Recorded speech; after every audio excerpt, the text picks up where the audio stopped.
Welcome to another explosive edition of P&B Sports Show.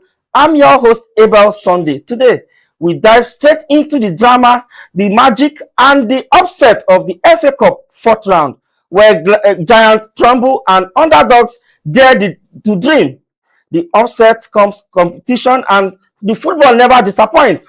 And this round delivered intensity, controversy, a moment that will be talked about for weeks. Joining me virtually is our special guest, analyst David, bringing sharp tactical insight and bold opinion. And of course, my ever-reliable in-house sports analyst, the man who sees the game 3 steps ahead, Tom Aroko.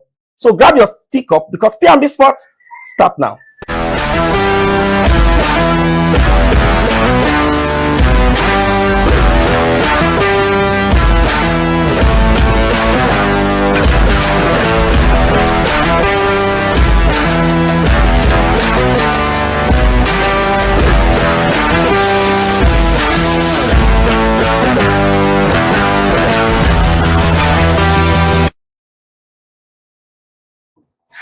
Welcome back. It's P&B Sports reaching you live from the nation's capital. And I've been joined by two gentlemen. And we have Kayode, which is the first time on this show. Kayode, good morning. And how is Lagos this morning? Good morning, P&B Sports Show. I'm doing fine here in Lagos. And definitely, I believe strongly we're going to have a wonderful program today for all our viewers all over the world. Perfect. And of course, my ever-reliable sports analyst, in-house analyst, I beg your pardon, Tom Aroko. He's the tallest man in Abuja. Tom, good morning. And how was Valentine this weekend? Of course, you enjoyed yourself, isn't it? Good morning, Nigeria. Good morning, Mr. Good morning, P&B. The weekend was fantastic, and the Valentine was not too good because I didn't get my prayers from you. But well, we move on. All right, let's dive into the conversation, Tom. With P&B Sports Show, we don't always have time. We have just 30 minutes to talk sport, and 30 minutes is not enough always to talk sport. But Tom, let me start with you as we dive into the conversation. Of course, FA Cup is one of the oldest tournaments in football. How important will mark the new arrival of Pep Guardiola? You saw what he did in the weekend. How important is this guy to City's trophies chase? Sorry, I didn't get your question. I said, how important is Maguire's threat to the title chase for Pep Guardiola? I think one thing about Maguire is that if he's a player that's very integral for the Man City side, him coming into Man City and being healthy is the most important thing for the Man City side because he has shown promise over time. He has been fantastic. He has been able to like you see the match that he played. He has been able to play well among players like Semenyo and Gary. He has been fantastic. Him being able to score a goal from the corner kick as well. It was fantastic for him. And I think that moving forward, if Man City actually wants to have a good chance this season, even in the EPL, is going to need to be an integral part of their offense, especially when having players especially when having attacking options as well. I think it's fantastic for moving forward. Okay, Kyle, let me come over to you. We saw what Kai Robinson side did. And that his team is I think is in League 2. His League 2 side. Look at what they limited Manchester City, I beg your pardon, to just 2 goals. You can imagine such a team. How proud is that coach?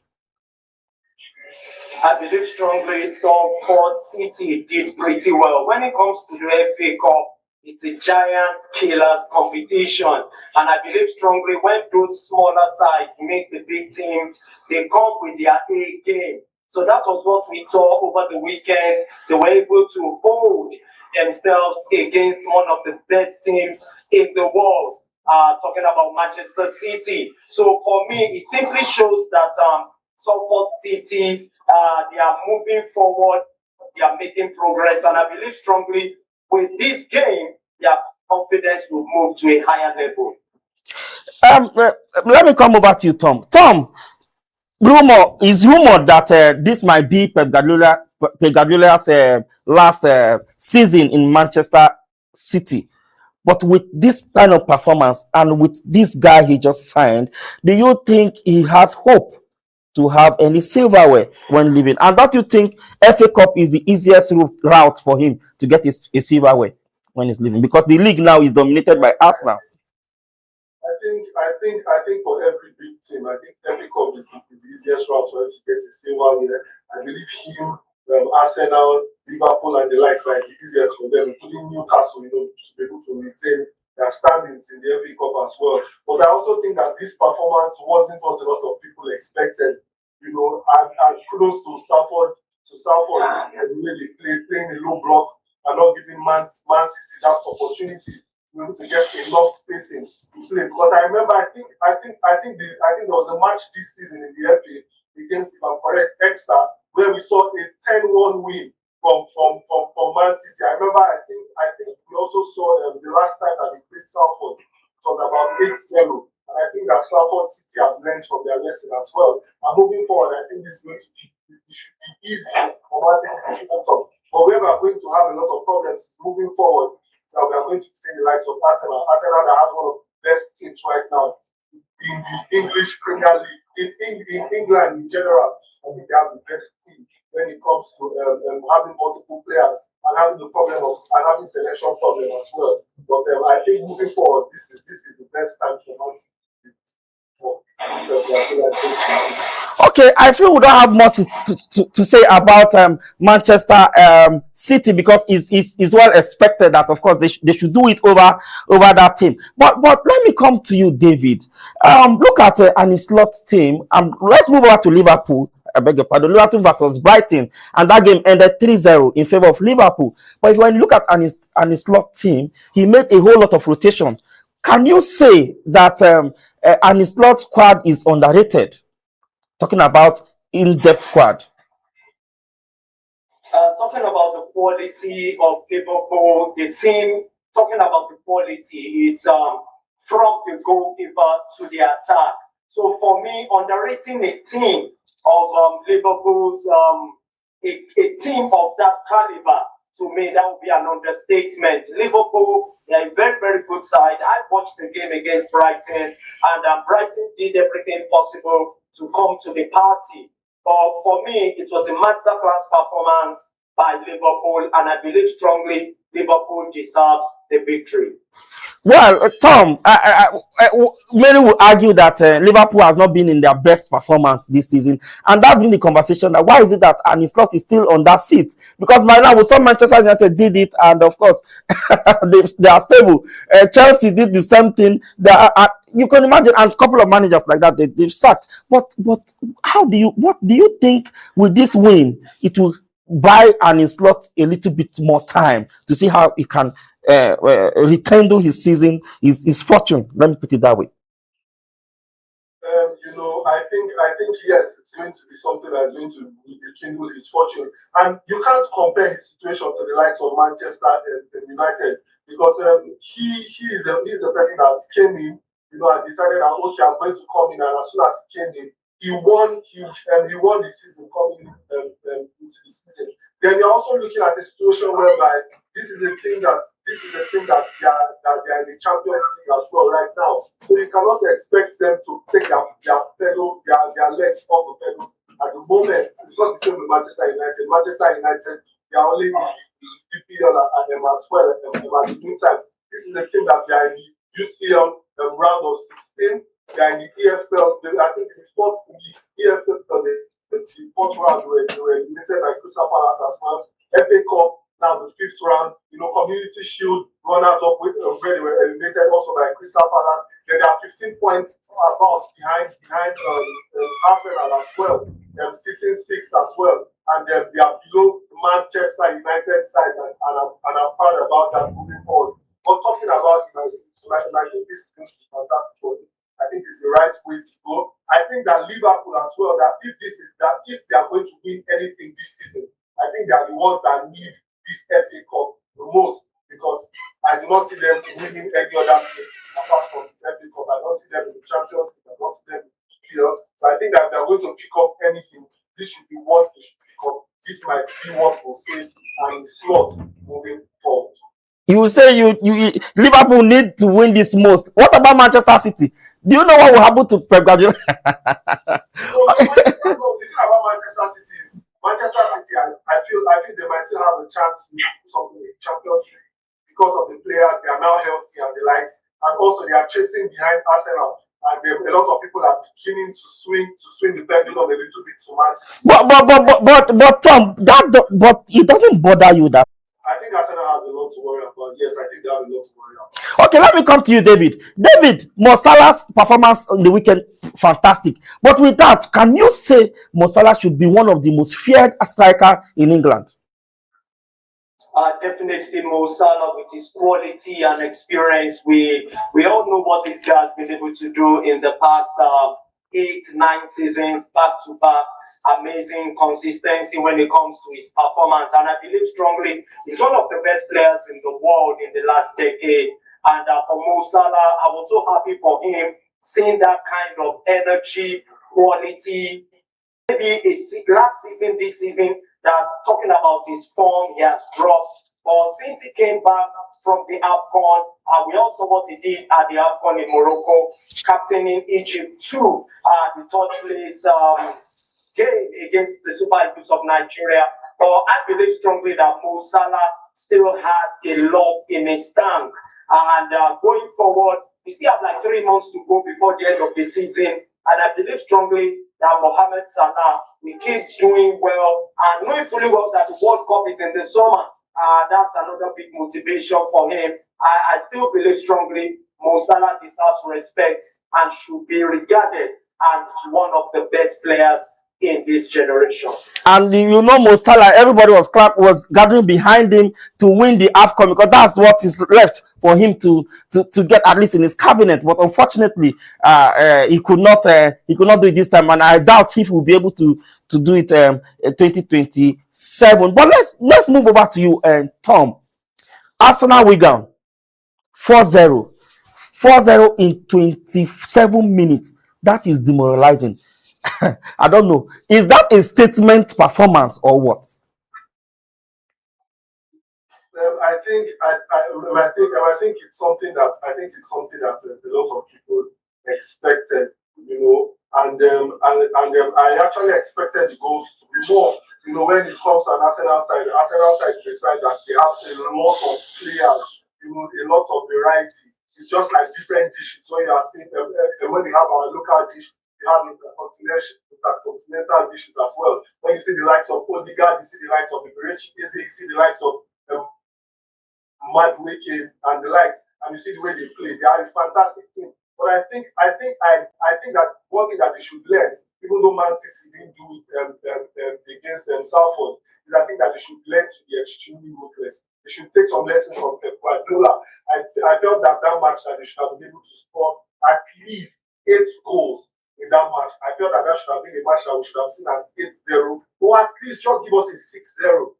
But I think for them to an amazing performance, especially when you look at the performance from the Eze, the way he played, especially with his assist to Madueke, and it was fantastic. Yes, some will say that yes, it's wing hand, it's wing one. So that thing I'm going to say is, when it comes to Man City side, you see Man City side that they have just 1 or 2 players that are scoring a lot of goals as well. But when you look at an Arsenal side, I feel that Arsenal right now, they need to be able to say, okay, we have this one player that can give us 20-something goals in a season. And that is what the Arsenal side is lacking. Yes, you have depth in your team, but you need that one player. Because if you look at recent history, you're going to realize that when it comes to the championship winning side, there's always that one player that can give you 20-something goals. Not a player that will just come in and that will just come in and give you the 1-0 win. That's not. I don't think that's not as much. But I think that they want to move forward. They should have that one player to step up, give them enough goal. Perfect. David, talking about Eze, I don't know. That number 10 role, he went down and he did so well against Wigan. But can you say that Eze should be one of the best number 10 in England as it stands at the moment. I think we've lost him a bit, right? Okay. If let me come back to you, Tom. Do you think Eze should be one of the best number 10 in absence of Odiga? But because everybody, that is the same role that Martin Odiga is playing, right? But from okay, he's go ahead, Tom. Is one of the best players right now? I would say no compared to Odegaard. But it's a player that has one of the best upside when it comes to versatility. A player that you can use in different positions. Yes, I think so as well. So I think that when saying that Eze is one of the best players in it's going to have a stretch. David, we lost you a bit. Welcome back, David. Assuming you are the coach of Wigan, you conceive in 27 minutes, you conceive 4 goals. What will you be telling your players at halftime? Definitely, what I'm going to tell my players is to try, me being a football coach, I'm just going to tell the players to calm down. We'll do everything possible to lock up the midfield, because one of the major strengths of Arsenal, they are very, very good when it comes to being able to move the ball around. And so we do everything possible. We are not going to sit back to allow them to come and attack us, but we try as much as possible to stifle all those passes to come through the final third. And we stifle the midfield, and we just make sure that any opening we have, we take them on and do everything possible to also score goals against them. And talking about the game, Arsenal versus Wigan, definitely everybody expected such a result from Arsenal, knowing fully well it's one of the best teams in England and even in Europe. They are topping the English Premiership. So beating Wigan for me, it's a no-brainer. And congratulations to Arsenal and to all their fans all over the world. Perfect. Tom, let me come to you before we wrap up Arsenal's wahala and their talk, because it's like Arsenal now, they're making so much noise now, more than even the so-called noise maker. But let's go. Tom, Mikel Arteta's can he sustain, because the way he's going, it's like he's going for the quadruple. Can he sustain this for him not to burn out his player? Because definitely you have more games, you are playing, you are in for FA Cup, you are still there for a Carabao Cup, you are still there for Champions League. The league is still very, very open there. So can he sustain this? I think yes, he can sustain it in the sense that I'm going to answer it. I'm going to say yes and no, because yes, he can sustain it in the sense that he has a lot of players, that he can use, he can switch up. He has the best depth right now, and if he's not able to choose the players, this is someone that he does not have. This is someone that he does not have the starting 11. He can bring anybody up. And I think that is also an advantage for him and also disadvantage. For the fact that if you look at it, you realize that sometimes when he's not getting the performance he wants because of his game plan, he's not able to bring in the players that he needs on the pitch. Players like Eze, players like Madueke, that can use their own intuition to change the game and forget about the game plan as well. Then another problem why I said no is because like what I mentioned before, he does not have that player that can give him 20-something points. A player like Haaland that a Man City have at the moment that can give him 20-something goals in the season. What he has that he has to manage. Somebody like Gyökeres. So Gyökeres that has played I think about 30-something matches and 32 matches in total this season and only has 15 goals. And somebody like Jesus that has played about 17 matches as well. It's about 5 goals, and he has a Harvard as well. That's common. That has just I think maybe about 3 goals this season, if I'm correct. So I think that's why my answer is. If you were Mikel Arteta, will you sacrifice one tournament for another? You are chasing 4 right now. Will you sacrifice one for another? Quickly in 30 seconds. Thank you so much. The best answer I'm going to give you is that we're going to take each game as it comes, because it doesn't really make sense to sacrifice one tournament for another. Knowing fully well we've got the squad depth for this season, Arsenal has been able to have put together a very, very strong bench, and I believe it's going to be of advantage to them. Bearing the fact that if there are no injuries between now and the end of the season, the best approach I believe they need to do is to take each game as it comes. For me, it's more clearer. They have more chances of winning the Carabao Cup and also the Premiership. It's only the Champions League I still have some doubts. Maybe losing to the eventual champions, that is PSG. Going for or 2 out of the 3 trophies at stake. Okay, perfect, perfect. Quickly, Tom, in 10 seconds, today, we will go to get the verdict from FIFA if Nigeria is going to go for World Cup or not. Do you think we can clinch that?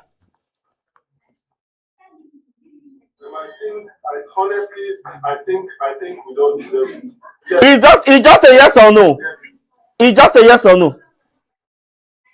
I think we can get it, but I don't think we deserve it. David, what about you? Do you think we can get it or not? Yes, I believe